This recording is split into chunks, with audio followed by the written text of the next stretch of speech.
Hello friends, today we will study a very interesting lesson. This lesson shows how important is your mother tongue. Language is your identity, language is the culture. 12th class की English की text book जिसका नाम था flamingo, उसका हमने first lesson किया था, उसकी हमने समरी की थी। उस फर्स्ट लेसन का नाम क्या था? The last lesson. आज हम उसको डिटेल से करेंगे। इसमें एक लड़का था जो फ्रेंच, वो अपनी स्टोरी बता रहा है। I started for school very let that morning. मैं उस दिन स्कूल के लिए काफी देर से रवाना हुआ उस सुबह। कौन कह रहा है ये बात? French. And was in great dread of A scolding. Scolding यानी फटकार। उस दिन मैं मुझे डांट डपट पड़ने का बहुत ही अत्यधिक भय था।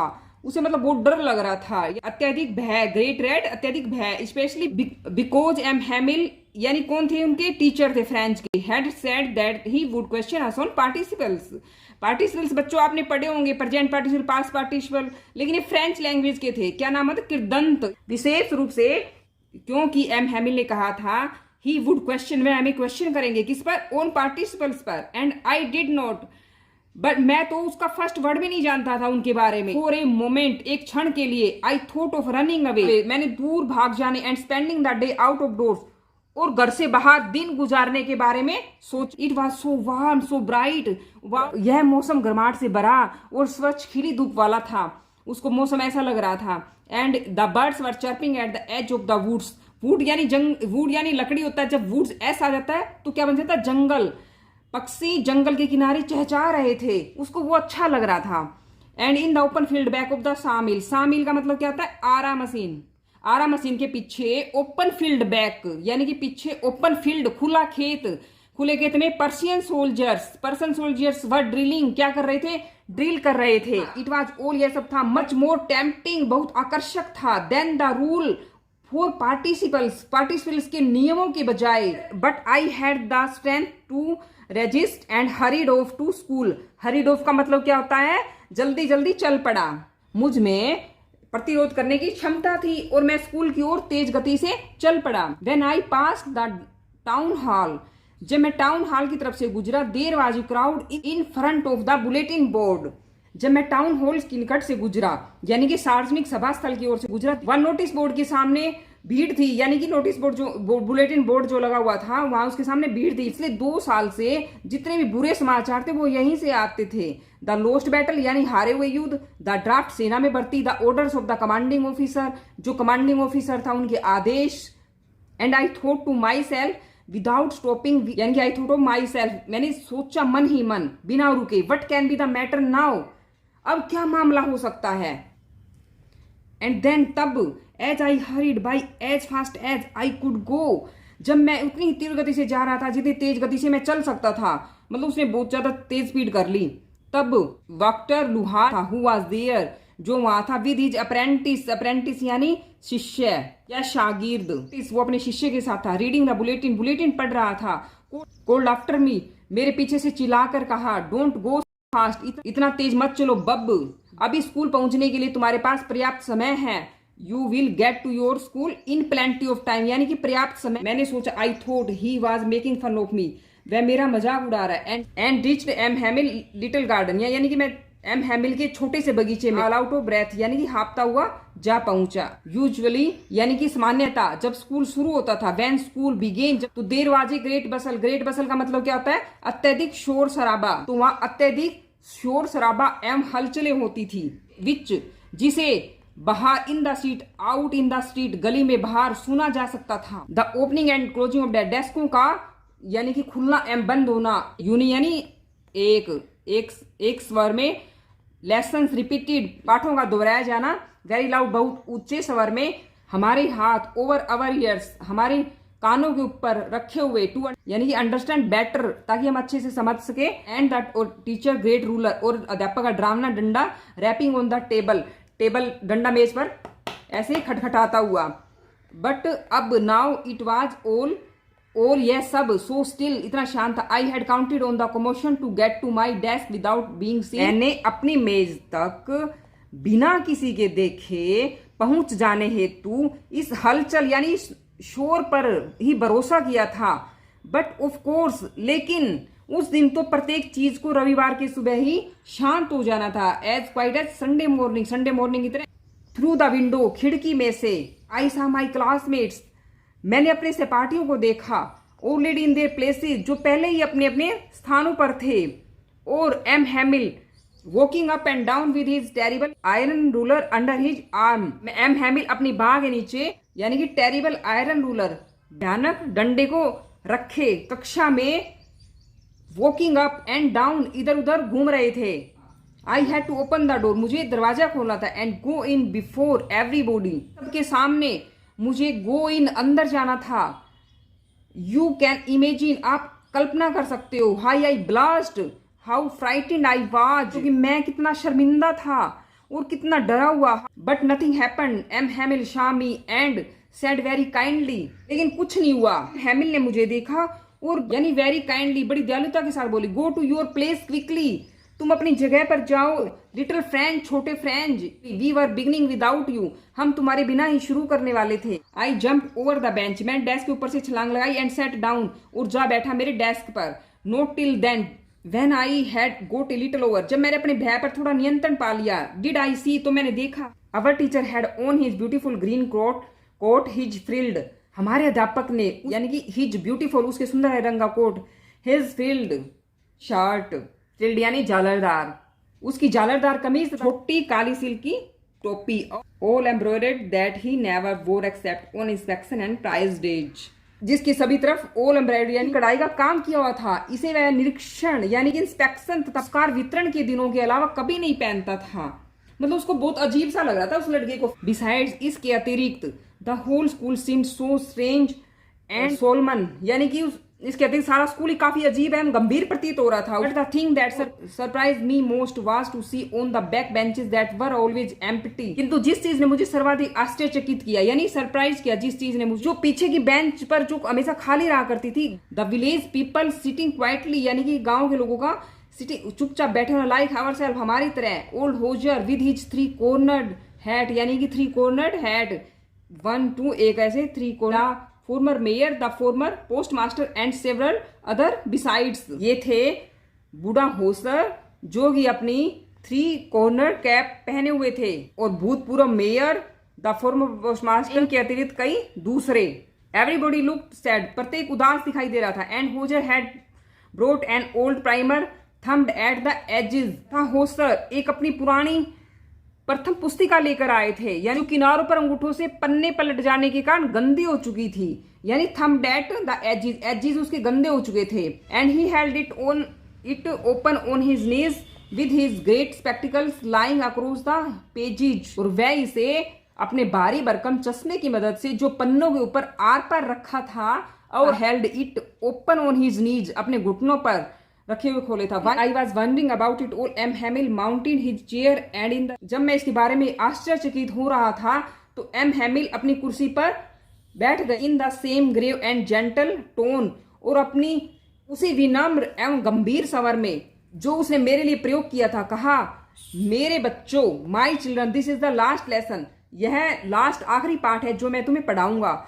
The order has come, Berlin से आदेश आया है कि अल्सेस और लोरेन के स्कूलों में ओनली जर्मन पढ़ाई जानी है। न्यू मास्टर, नया अध्यापक कल आ जाएगा, और यह तुम्हारा this is your last lesson. I want you to be very attentive, मैं चाहता हूं तुम मेरी बात बहुत ध्यान से सुनो। दीज वर्ड्स, ये शब्द मेरे लिए बिजली की गड़गड़ाहट के समान थे। ओह the wretches, that was what they had put up at the town hall, अरे वे दुष्ट लोग, दैट वाज, यही बात तो उन्होंने टाउन हॉल के सूचना पट पर लगाई हुई थी। उसको समझ में आया ये सारी बात क्या थी। My last lesson, my why I hardly knew how to write, मेरा आखिरी फ्रेंच भाषा का पाठ, अरे मैं तो लिखना भी मुश्किल से ही जानता था। I should never learn any more, अब मैं आगे और कुछ भी नहीं सीख सकूंगा और मुझे वहां रुक जाना होगा। Then oh how sorry I was for not learning my lessons, अरे मैं कितना दुखी था कि मैंने अपने पाठ नहीं सीखे थे। किंग बर्ड एग और गोइंग स्लाइडिंग ऑन द सार, मैं पक्षियों के अंडे तलाशता रहता था अथवा सार पर फिसलने के चला जाता था। My books that had seem such a nuisance a while ago, जो कुछ समय पूर्व हुई मुझे मुसीबत लगती थी, कम सो हैवी टू कैरी, उठाकर चलने में इतनी भारी भरकम। माई ग्रामर, मेरी व्याकरण, and my history of the saints, तथा संतों के इतिहास की मेरी पुस्तक, वर ओल्ड फ्रेंड्स नाउ मेरी पुरानी मित्र लग रही थी। आई कुडंट गिव अप, जिसने मैं नहीं त्याग सकता था एम हैमिल भी इस विचार ने कि वह अब दूर जा रहा था, दैट आई शुड नेवर की, मैं उसको दोबारा नहीं देख सकूंगा, made me forget all about his rural and how cranky he was, मुझे उसके डंडे तथा वह कितना सनकी था को भूलने को भी बाध्य कर दिया। Poor man, it was in honour of this last lesson that he had put on his fine Sunday clothes, बेचारा इस लास्ट लेसन के सम्मान में ही तो उसने संडे क्लोथ्स यानी कि अच्छे कपड़े पहने थे। नाउ आई अंडरस्टूड, और मैं अब समझ गया था कि गांव के वृद्ध लोग कमरे में पीछे की ओर क्यों बैठे हुए थे। इट वॉज बिकॉज, यह ऐसा इसलिए था कि दे वर सॉरी, कि वे दुखी थे, वे स्कूल में और अधिक क्यों नहीं गए थे। It was their way of thanking our master for his 40 years of faithful service and of showing their respect for the country that was theirs no more। या उन लोगों का, हमारे अध्यापक को, जो उनकी 40 वर्ष की निष्ठापूर्ण सर्विस को धन्यवाद देने का तथा अपने देश के प्रति रिस्पेक्ट देने का यानी कि सम्मान प्रदर्शित करने का, देयर वाज देयर्स नो मोर, जो उनका अब नहीं रह गया था, यह एक तरीका था। While I was thinking of all this, I heard my name। जब मैं इसके बारे में सोच रहा था तो मैंने अपना नाम पुकारे जाते हुए सुना। It was my turn to recite। अब सुनाने की मेरी बारी थी। What would I not have given to be able to say that dreadful rule for the participles all through very loud and clear। मैं पार्टिसिपल्स के उस भयानक नियम को शुरू से अंत तक यानी ऑल थ्रू, शुरू से अंत तक वेरी लाउड एंड क्लियर, ऊंची एवं स्पष्ट आवाज में एंड विदाउट वन मिस्टेक, बिना कोई गलती किए हुए सुनाने के योग्य होने के लिए क्या कुछ करने को तैयार न था। And I got mixed up, मैं तो फर्स्ट वर्ड्स में उलझ गया, मिक्सड अप यानी उलझ गया। एंड स्टूड देयर, वहां खड़ा रह गया। Holding on to my desk, मेरे डेस्क को पकड़े हुए। माई हार्ट बीटिंग, मेरा दिल जोर से धड़कते हुए। और एंड नॉट डेयरिंग टू, ऊपर देखने का साहस न जुटाते हुए। आई हियर्ड मैम हैमिल से टू मी, मैंने एम हैमिल को मुझसे कहते हुए सुना। To me, I wouldn't scold you, मैं तुम्हें डांटूंगा नहीं। Little friend, you must feel bad enough, तुम्हें तो अवश्य बुरा लग रहा होगा। सी हाउ इट इज, देखो बात ऐसी है। Every day we have said to ourselves bah, हम लोगों ने रोज स्वयं से कहा है कि मेरे पास काफी समय है, मैं इसे आई विल लर्न इट, मैं इसे कल सीख लूंगा। नाउ यू सी, अब देखो हम कहाँ आ पहुंचे हैं।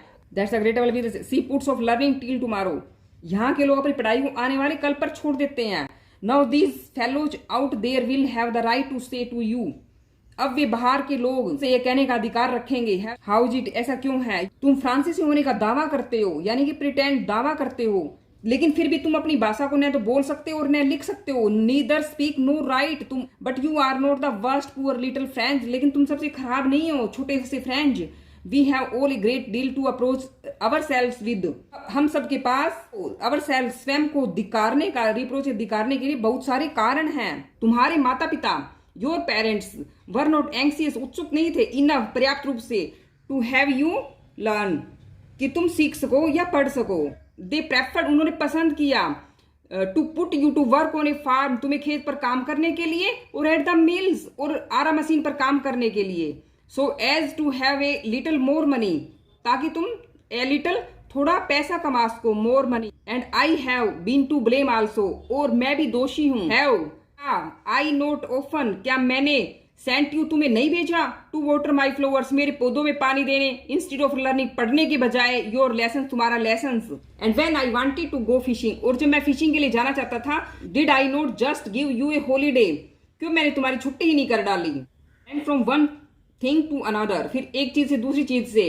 M Hamel went on to talk of the French language, M Hamel French language के बारे में बात करते रहे। That it was the most beautiful, और कह रहे थे कि यह दुनिया लैंग्वेज इन द वर्ल्ड, ये संसार की सबसे सुंदर भाषा थी।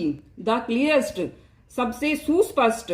द मोस्ट लॉजिकल, सर्वाधिक तर्क संगत। That we must guard it, हमें इसकी रक्षा करनी चाहिए। अमंग अस, हमारे बीच, इसे कभी भुलाना नहीं चाहिए, यानी कभी नहीं। बिकॉज, क्योंकि व्हेन पीपल आर एनस्लेव्ड, जब लोग गुलाम बनाए जाते हैं, as long as they hold fast to their language, जब तक वे देयर लैंग्वेज, अपनी भाषा से पक्की तरह होल्ड यानी फास्ट जुड़े रहते हैं, तब तक उनके लिए उनकी भाषा जेल से बाहर निकलने की चाबी सिद्ध होती है। Then he open a grammar and read us our lesson, फिर उसने व्याकरण की यानी ग्रामर की एक पुस्तक खोली और हमारा पाठ पढ़कर हमें सुनाया। I was amazed to see how well I understood it, मैं यह देखकर इतना हैरान था। हाउ वेल, कितनी अच्छी तरह अंडरस्टूड समझ गया था। ऑल ही सेड जो उसने कहा, सोई जी इतना सरल लगा, कितना सरल। आई थिंक थ्रू दैट मैं यह भी सोचता हूँ, I had never listen so carefully मैंने कभी भी इतने ध्यान से नहीं सुना था। And that he had never explained everything with so much patience उसने भी एवरीथिंग हर चीज को इतने पेशेंस से, इतने धैर्य से कभी नहीं समझाया था। ऐसा लगता था कि जैसे वह द पुअर मैन बेचारा हमें जो कुछ वह पहले जानता था, जाने से पूर्व वह दे देना चाहता है। And to put it all into our heads and at one stroke, और इस सब को अवर हेड्स इनटू हमारे दिमाग में एक ही बार में डाल देना चाहते हैं। आफ्टर द ग्रामर के बाद we had a lesson in writing, हमारा लेखन का पाठ हुआ। That day M Hamel had new copies for us, उस दिन एम हैमिल हमारे लिए नई कॉपी लेकर आए थे। Written in a beautiful round hand France Alsace, जिन पर सुंदर एवं गोल लिखाई में लिखा हुआ था France Alsace. They look like little flags, वे छोटे छोटे झंडों की भांति दिख रहे थे। Floating everywhere in the schoolroom, और स्कूल रूम में हर जगह लहरा रहे थे। Hung from the rod at the top of our desk, और हमारी डेस्कों के ऊपर लगी छड़ों से, रोड यानी छड़ों से लटके हुए थे। You ought to have seen, आपको देखना चाहिए था। How everyone set to work, किस प्रकार प्रत्येक व्यक्ति अपने काम में लगा हुआ था। And how quite it was, और कैसी शांति छाई हुई थी। ओनली साउंड, केवल एक ही आवाज थी। Was the scratching of the pens के रगड़े जाने की, जैसे हम ऐसे स्क्रैच करते ना, रगड़ने। वन सम बिटल्स फ्लू इन, एक बार कुछ बिटल्स अंदर आ गए। बिटल्स यानी भोरे अंदर आ गए। But nobody paid any attention, परंतु किसी ने उन पर टू देम, उन पर ध्यान ही नहीं दिया। नॉट इवन द लिटल्स वन, सबसे छोटे बच्चों ने भी नहीं, जो फिश हुक्स यानी कि मछली पकड़ने के कांटों के चित्रों को खींचने में लगे हुए थे। वर्कड यानी काम कर रहे थे। एज इफ, जैसे। दैट वाज फ्रेंच, इन चित्रों को खींचना भी फ्रेंच भाषा थी। ऑन द रूफ, छत पर। द पिजन्स, कबूतर। कूड वेरी लो, बहुत ही धीरे धीरे क्या कर रहे थे, गुटरगू कर रहे थे। I thought to myself, मैंने मन ही मन सोचा, will they make them sing in German, क्या हुए कबूतरों को भी जर्मन भाषा में गाने के लिए बाध्य करेंगे। When I looked up from my writing, जब मैंने लिखते हुए लुक्ड अप ऊपर देखा। आई सो एम हैमिल, मैंने एम हैमिल को देखा कैसे मोशनलेस यानी कि बिना हिले डुले इन्हीं चेयर, अपने चेयर पे बैठे हुए थे। And gazing first at one thing, और कभी एक वस्तु की ओर टकटकी लगाकर देख रहे थे। दैट एट अनदर, और कभी दूसरी चीज की तरफ। As he wanted to fix in his mind, छोटे से स्कूल रूम में एवरीथिंग, प्रत्येक वस्तु कैसी दिखाई देती थी वे अपने दिमाग में अंकित कर लेना चाहते थे। फैंसी, जरा सोचो या जरा कल्पना करो। फॉर 40 years, 40 साल से। He had been there in the same place, कि वह उसी स्थान पर थे 40 साल से। With his garden outside the window and his class in front of him, खिड़की से बाहर उनका एक बगीचा था, आउटसाइड द विंडो था। And his class in front of, और उसके ही सामने उनकी कक्षा थी। जस्ट लाइक दैट, सदैव ऐसे ही। Only the desk and benches had been worn smooth, केवल डेस्क और बेंचेज घिस घिस कर चिकने हो गए थे। The walnut trees in the garden were taller, garden में जो अखरोट के वृक्ष थे वे लंबे हो गए थे। And the hop vine that he had planted, जो उन्होंने स्वयं लगाया था। Twined about the windows to the roof, जो कि खिड़कियों से लिपट कर छत तक पहुंच गई थी। How it must have broken his heart to leave it all, poor man, इन सबको लिव इट ऑल, सबको छोड़कर जाने की बात नहीं, उनका दिल तोड़ दिया होगा। इट पुअर मैन, बेचारा। रूम अबाउ, ऊपर के कमरे में उसकी बहन की इधर उधर चलने की, moving about, packing they Trunks, और सामान को बांधने की आवाज सुनना। For they must leave the country next day, क्योंकि उन्हें तो अगले ही दिन देश छोड़कर जाना होगा। किंतु उसमें इतना साहस था कि टू हियर एवरी लेसन, कि प्रत्येक लेसन को वो अंत तक, वेरी लास्ट, सुन सके। आफ्टर द राइटिंग के बाद we had lesson in history, हमने हिस्ट्री में एक लेसन किया। बच्चों ने एक स्वर के साथ बाबी भी बोला। Down there at the back of the room old Hauser, जो रूम के पीछे जो ओल्ड होसर बैठे हुए थे, had put on his spectacles, उन्होंने अपने चश्मे को पहना। And holding his primer in both hands, और दोनों हाथों में अपनी पुरानी पुस्तिका को पकड़े हुए। Spelled the letters with them, उनके साथ लेटर्स को पढ़ने लगे। You could see that he too was crying, तुम देख सकते थे कि वह रो रहा था। हिज वॉइस ट्रेम्बल्ड, उनकी आवाज कांप रही थी। विद इमोशन के साथ। And it was so funny to hear him that, और यह देखकर इतना फनी लग रहा था कि दैट वी ऑल, हम सब wanted to laugh and cry, हंसना और रोना चाहते थे। आह, अरे how well I remember it that last lesson, मुझे कितनी अच्छी तरह से याद है वह last lesson. All at once the church clock struck 12, all at once अचानक जो चर्च की घड़ी थी उसमें 12 बज गई।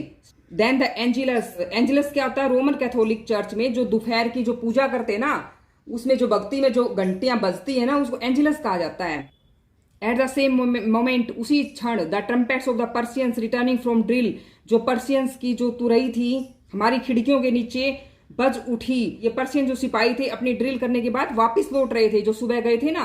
एम हैमिल इन ही चेयर, अपनी चेयर से खड़े हुए और उनका चेहरा बहुत पीला पड़ा हुआ था। आई नेवर सा हिम, मैंने उन्हें पहले कभी नहीं देखा था। लुक सो टॉल रहे थे, मुझे इतने ऊंचे दिख रहे थे। मेरे मित्रों, सेड ही, उन्होंने कहा, किसने, एम हैमिल ने। आई वो कुछ कहना चाहते थे, बट समथिंग चोक्ड हिम, उनका मतलब गला चोक हो गया, चोक्ड यानी गला रुक गया। He could not go on, वे आगे कुछ नहीं बोल सका। Then he turn to the black board took a piece of chalk, फिर वह ब्लैक बोर्ड की तरफ मुड़े और एक टुके यानी कि चोक का टुकड़ा लिया तथा अपनी पूरी शक्ति का, ऑल इज माइट, अपनी पूरी शक्ति का प्रयोग करते हुए he wrote as large as he could, और उसने जितना बड़ा लिख सकता था उतना बड़ा लिखा। क्या, विव ला फ्रांस, यानी कि फ्रांस जिंदाबाद। फिर वह रुका। Then he stopped his head, और अपना सिर लींड यानी स्टा लिया, अगेंस्ट द वॉल के अगेंस्ट, विदाउट ए वर्ड, और एक वर्ड बिना बोले, या विद हिज हैंड, अपने हाथ से इशारा किया जाता है, स्कूल विसर्जित किया जाता है। यू मे गो, तुम लोग जा सकते हो। ओ गॉड, कैसी बीती होगी बेचारे पर। Thank you.